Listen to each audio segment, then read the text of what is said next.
بۆ خودی لێدەرکەتن پێشخستن و خودی ستاتوبوونا zimanê Kurdî ji aliyê Platforma Zimanê Kurdî ve nameyek bo saziya ziman a Tirk re hat şandin. Berdevke Platforma Zimanê Kurdî Şerefxan Cizîrî li Diyarbekirê bi civîneke çapemeniyê da zanîn wan ji saziya ziman a Tirk xwestiye ku saziya zimanê Kurdî were avakirin, derbarê zimanê Kurdî de lêkolînên fermî û akademîk werin kirin, ferhengek berfireh a zimanê Kurdî were amadekirin û bi awayeke fermî berhem werin dayîn.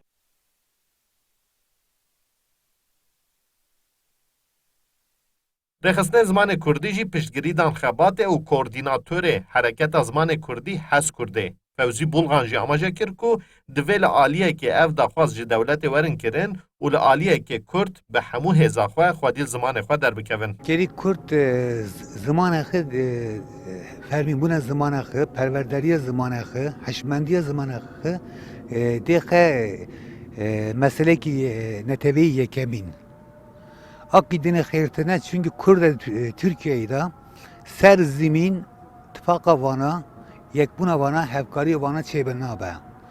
Kurd her parti, her saziyê, her memleketi gerek Diyarbakır'ı gerek İstanbul'u kelire dijin, bura bijin herkes ser zemin tifakana mümkün.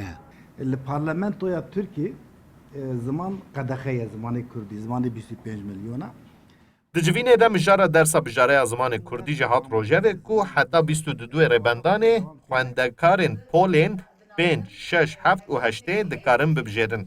Derbarê dersa bijareya zimanê Kurdî û xebatên rêxistinên ziman de parlamenterê HDP'yê Diyarbekir İmam Taşçıer jî anî zimên ku ew piştgiriya hemû hewlên xwedî lêderketina zimanê Kurdî dikin. Em dibêjin bira zimanê Kurdî hin dane be, zimanê Kurdî ve zimanê perwerdeyî, zimanê Kurdî ve zimanê fermî, zimanê Kurdî nasnama Kurdaye, zimanê Kurdî magazegonê de ew çarxalê magazegonê ewliyê Tirkî te bê guhartin. Yani ser ziman ji dibistana ewlî dest pê bike heta zanîngeha mezin tê bê axaftin. Daxwazê me ev in, yani bi ziman Cicikebin, bir zaman parazer be, bir zaman yani savcı be, hakim be, yani bir zaman her ciyana medehebe.